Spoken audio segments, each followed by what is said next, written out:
Pet Life Radio. This is Pet Life Radio. Let's talk pets.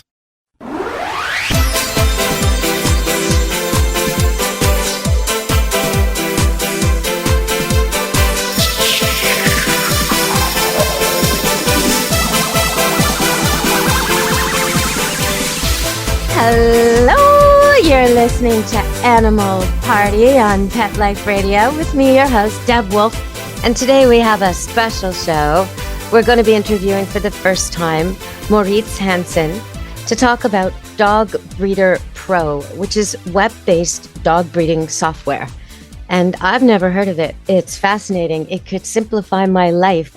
So welcome to the show, Mauritz. Thank you so much, Deborah. I'm looking over this and it's kind of like you've just thought of everything a breeder would need to know. I can't get over how much simpler my life would be if I had this years ago. What made you think of doing this? Well, actually, this is quite a long time coming. The initial version of this software was written 20 years ago. My brother was working as a software developer and he was approached by the Kennel Union of South Africa to write some software, and he spoke to some breeders.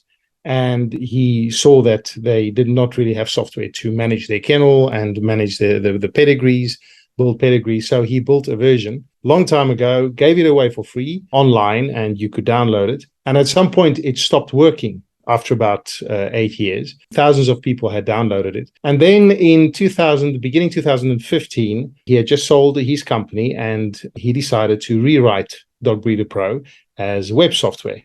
A lot had changed in the intervening years. So yes, that was the beginning. And in the beginning of 2016, it was released to a few beta users, and it has really been available for the public in the initial version since 2017. Well, okay. So was he in the dog breeding world or not at all? No connection at all? No, not at all. Nothing. Both my brother and I have always had dogs, and we love dogs, but we were not breeders ourselves. So initially when he wrote the software, and also in 2015, the focus was on pedigree software.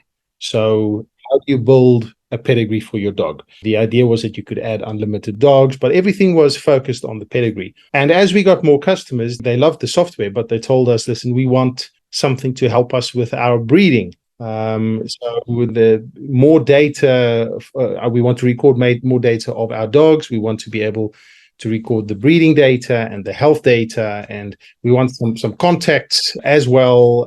And as more people started using it, we got more of these requests. The nature of the software changed, and we learned more about breeding. In the beginning, it was merely the pedigree, but we learned more about breeding. And even though we are not breeders, I think we know quite a lot about breeding now. Oh, I imagine you do. I'm looking at this going, oh, how did they even think of that? Like, okay, so okay, we're going to go to a break soon. We're going to have to come back, but I just want to tell you some of the stuff here is incredible. Forecasting puppy coat colors, using the dam and sire genotypes. And it's so much to do with the genes and the future that would make our lives simple instead of having to do litter after litter after litter to try and find that one red coat or that one blue eye or that one really tall or really short dog or whatever it is you're shooting for, you're hoping for. This just simplifies it so much. So we're going to go to a break and we're going to come back and we're going to talk about why breeders even need this, because people out there who aren't breeders are thinking, what is it really that complicated? Boy meets girl. You got some puppies, you sell them online. Bingo. No, it is more complicated than that, because we don't want sickness. We don't want sick litters, and we don't want to have future problems showing up down the road. Ideally, with all the gene information we have now, we should be able to make extremely healthy dogs. And this is one tool to doing that. So we're going to go to break and we're going to come back with Mauritz and talk about Dog Breeder Pro. Stay tuned, everybody, on Animal Party Pet Life Radio. Take a bite out of your competition. Advertise your business with an ad in Pet Life Radio podcasts and radio shows. There is no other pet-related media that is as large and reaches more pet parents and pet lovers than Pet Life Radio. With over 7 million monthly listeners, Pet Life Radio podcasts are available on all major podcast platforms, and our live radio stream goes out to over 250 million subscribers on iHeartRadio, Odyssey, TuneIn, Stitcher, and other streaming apps. For more information on how you can advertise on the #1 pet podcast and radio network, visit PetLifeRadio.com/advertise today. Let's Talk Pets on PetLifeRadio.com.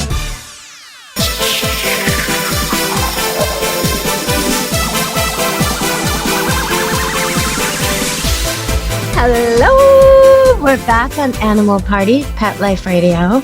And Mauritz, when I read this, build unlimited pedigrees, automatically calculates the coefficient of inbreeding within 5 to 10 generations. It creates trial matings, forecast puppy coat colors. I'm thinking this is like as if I went out and found Mr. Spock from the Enterprise and said, Mr. Spock, would you please organize my breeding program? Yeah. It's so awesome. It's like perfect. Oh, you must get such good reviews from people. We do. And, the number of people who write to us in all caps, all capital letters, just saying, I love your software. It is just, it's a lifesaver. It's amazing how people who start using it, how much it saves them time. What we are striving to do is to there's been dog software out there for a long time. There are different types, but what we want to do is to create more than just a database, more than just some place where you can record all your data and go back and get the data that you put in. We want to make it intelligent, to help you to manage smarter, to do stuff that is really difficult to do with an Excel spreadsheet or with a book. So one of the examples that you just gave is the genetic coat color forecasting. It was a very, very big project, and we worked with a lady from the UK who runs a site, doggenetics.co.za.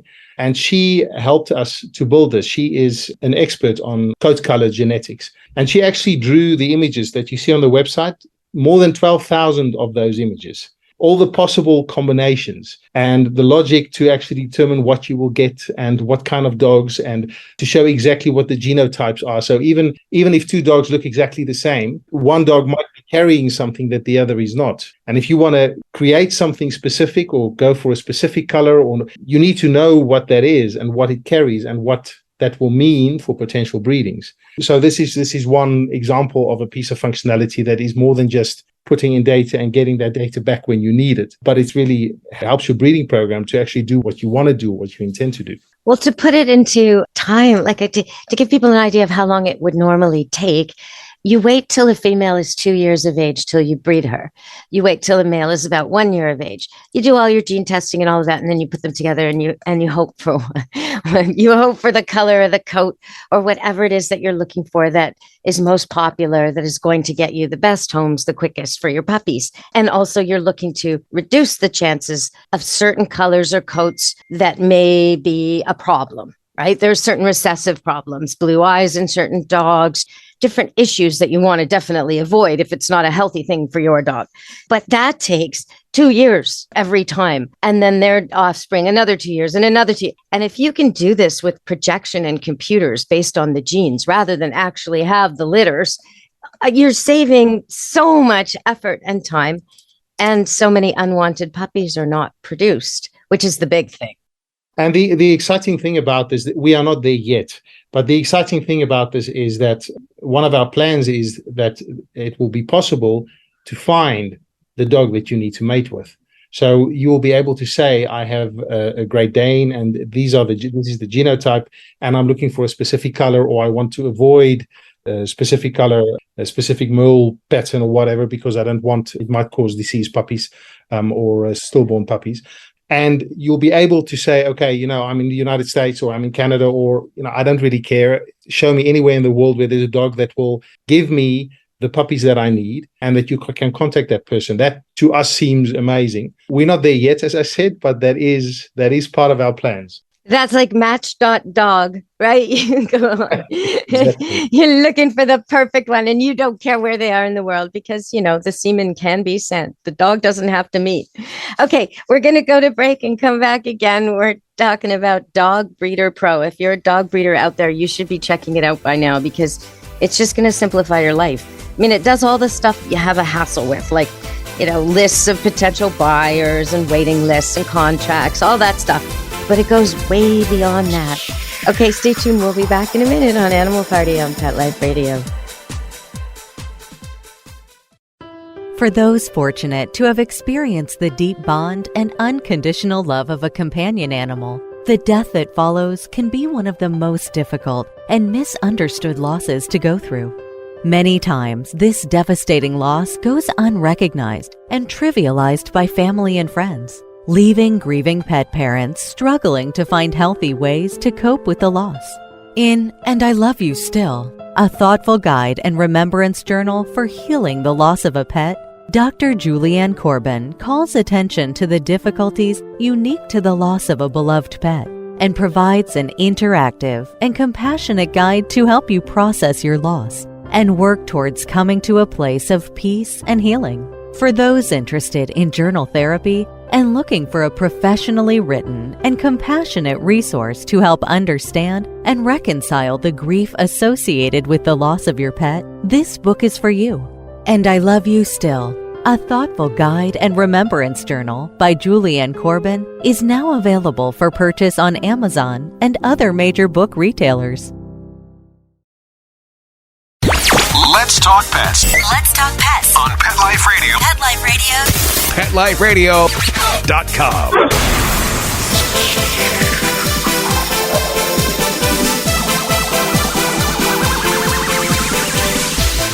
Hello, we're back on Animal Party Pet Life Radio, and we're here with Mauritz Hansen, and we're talking about Dog Breeder Pro.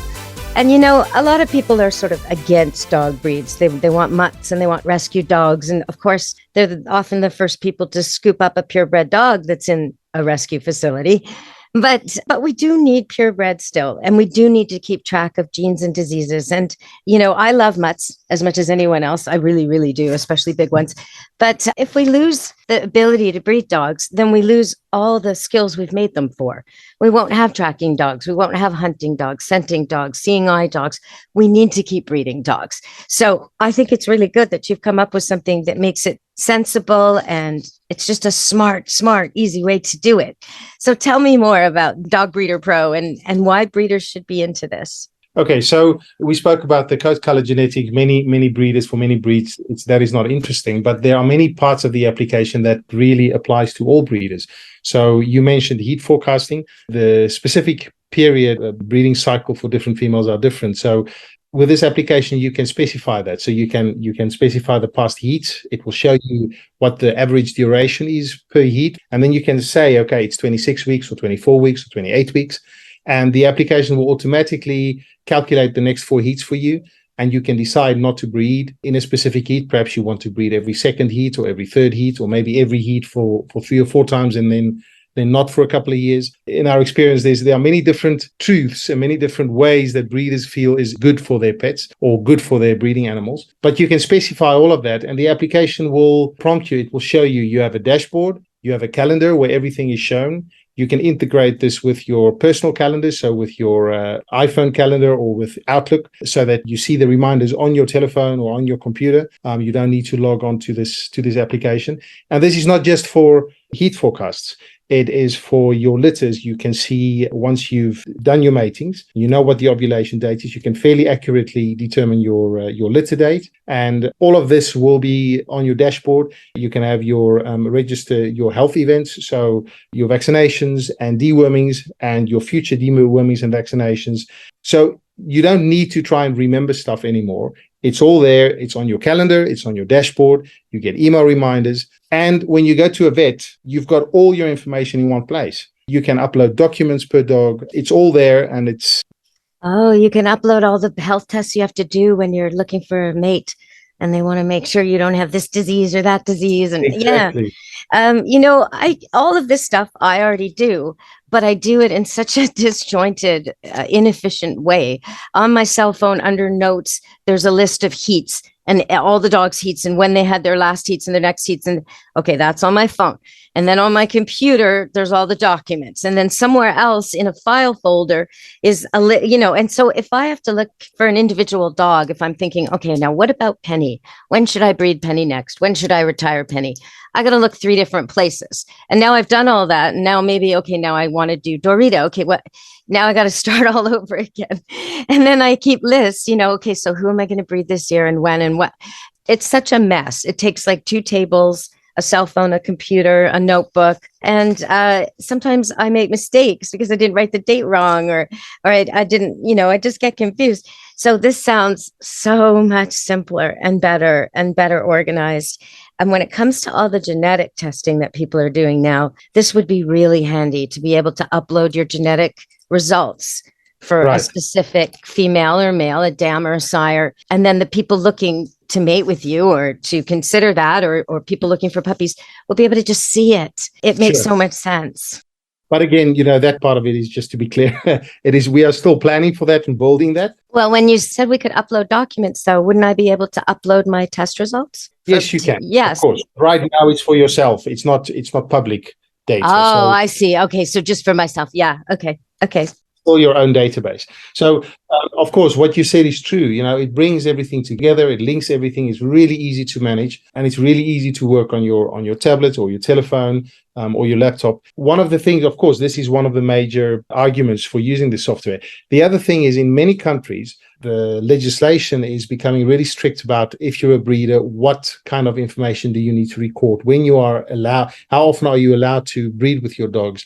And if you've bred, when did you mate? What does your litter look like? What kind of health testing did you do with the litter? These are now becoming requirements in many places. And with this application, you don't need to go and gather information. It's all there. You've got your litter reports and health reports, and you've got a report of all vaccinations done for all the dogs in a specific list. So you can say, for all your breeding dogs, show me the vaccinations or show me the dewormings. So it's really easy to get the information you need together for your municipality or your local government organization. Well, when you were talking about breeding earlier, I wanted to just say that in Canada, it's a little bit different. You're not allowed to breed consecutively, like the example you mentioned where someone might want to breed 3 or 4 times in a row and then stop for a while. You're not allowed to do that here. You're supposed to wait till they're 2, and then you're supposed to skip a litter every time.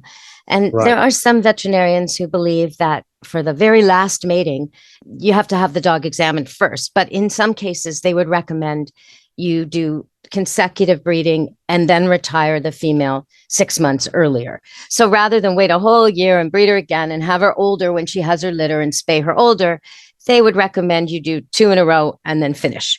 But mostly you're having a rest heat between every heat for the good of the mama dog, to let her regain her strength, regain her nutrition, just get back to a healthy normal before she goes again with this epic journey of raising, growing and then raising 10 or 12, who knows, puppies.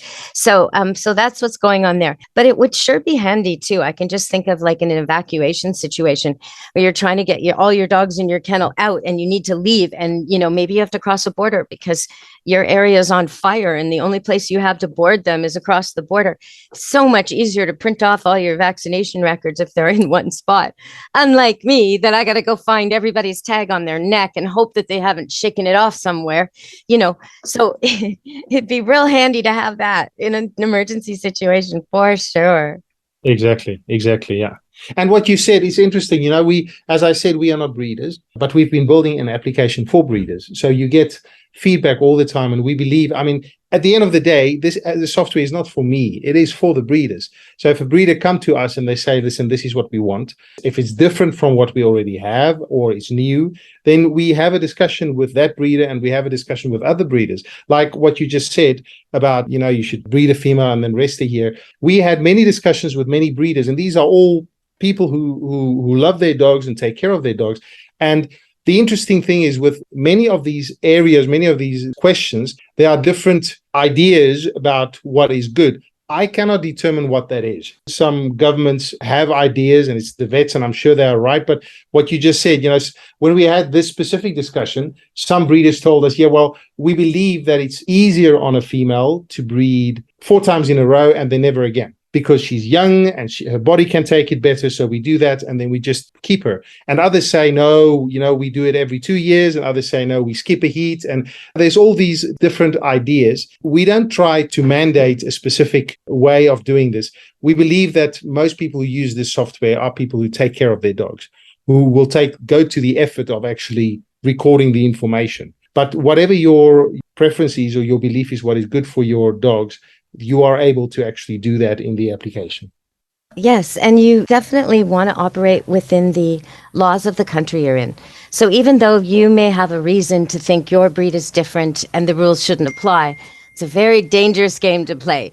It's so much better to just go by the rules. Go all the way by the rules. Have a veterinarian examining your mama dogs before and after they have litters. Have vaccinations done by a veterinarian. I know you can do them yourself, but if you have a veterinarian examining every puppy every time they're vaccinated, you are so much further along in terms of just wellness and safety and security. 100% guaranteed these puppies are sound the way you say they are when they're being adopted. So I strongly recommend whatever country you're in, look up the kennel bylaw, look up the rules, and abide by them, because it just brings on so many hassles if you don't. And they are well construed, well considered, drafted with the expertise of veterinarians in the areas they're in. So it does make sense to do that. But I really like it that you're making it so much simpler for people like me. And, you know, one of your testimonials, it says, whether you've got 3 dogs or 300, this is a good thing to buy. And so it seems like it's really making people's lives simple. Finland, New Zealand, Germany, people from all over the world are finding your program. Yeah, we actually 39 countries, people from 39 countries are currently using it. And I'm sure Canadians, right? Like me. Definitely. We have quite a few Canadians indeed. Well, thank you so much for joining us today. Could you let us know, just let my listeners know how they find Dog Breeder Pro, where they can go to see what it's all about? Sure. So you just go to dogbreederpro.com and you can register for a trial. It is one thing I did not mention is it's available in 12 languages. So in Canada, I know there are many French speakers. It is available in French as well. So you can register for a trial version. You don't need a credit card. It's just an email address. You can use it for 30 days. If you like it, then you can subscribe. There's a simple version of $5 a month or a premium version that includes all the functionality for $10 a month. And yeah, that's it. Well, since we're talking dogs and purebred dogs, I usually give you, the listeners, a little bit of news or tidbits or strange animal facts. So here's a strange animal fact for you. If you've got a beagle and it doesn't have a white tipped tail, you do not have a beagle. No, you got something else. You got a beagle cross. All purebred beagles have white tipped tails. So there's something to look for when you meet a beagle on the street. Check it out. Is there a white tip tail on the end of that dog or not? Another thing I wanted to bring up was months or years ago, I mentioned on air how annoyed I was at a Subaru commercial, because when they show dogs on TV and they show them incorrectly, it irks me. And they had this commercial where they showed these Malamutes and Huskies in this car, and these sled dogs just wouldn't get out and wouldn't play in the snow, which is completely inaccurate, impossible. And okay, that was the point of the commercial, but I recently met the person who owns those dogs. And I asked her name's Teresa, and I asked her, what was with that? How hard was it for you to get your dogs to refuse to play in the snow? And she said, well, actually, it was kind of, staged. They picked a female dog she had that was really old with a whole bunch of illnesses and problems. Dog barely moved at all, didn't really like to go out at all. So it was a ringer for the part. It had nothing to do with the snow. This dog just it was a layabout sort of a dog. So they picked that one.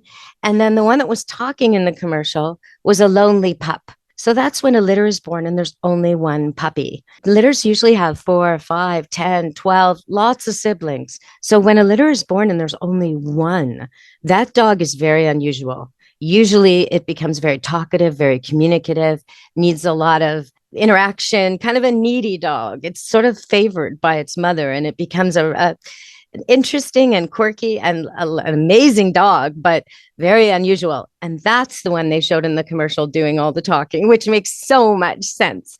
So, okay, if you do get a purebred dog and you're getting it just for the looks, look into its personality. You might think, oh, well, I'll be different. I will teach my husky not to pull, or I will teach my golden retriever not to run off and go swimming, or I will train my Shiba Inu to like strangers. You may think that, but it's not likely to happen. I got to tell you, these dogs have been bred for certain things for years and years and years and years. And they're really, really, kind of set up that way. A golden retriever wants to swim. A Shiba Inu does not want to meet new people. And a husky really, really wants to pull. So yeah, I can train a husky not to pull. And I can train a golden retriever to stay next to water. But really, why not go with the breed that's personality suits you? So if you're a water person and you love swimming and you want a dog who's in and out of the water all the time on your boat, pick a retriever. Absolutely. If you're working in a store and you want your dog to greet all the customers, pick a Shih Tzu. Pick some dog that loves people. Don't pick a Shiba Inu. So breed does matter. And this program, Dog Breeder Pro, is going to help breeders get even better breeds, healthier breeds, but they will be very task focused. Purebred dogs were made for something. So before you get one, look into what skill set it has and make sure it's a match for you. If this dog was made to race or run or hunt or do something extremely athletic and you're not, no, maybe pick a different breed. Pick a couch potato breed. There are plenty of those. There are plenty of dogs that were bred just to be companions. So consider the exercise level, consider the coat, consider the energy and the attitude, and then pick your dog. Okay, everybody, from Dog Breeder Pro and me, Deb Wolf, and Animal Party on Pet Life Radio, thanks for listening and be good to your animals. Let's Talk Pets, every week on demand, only on PetLifeRadio.com.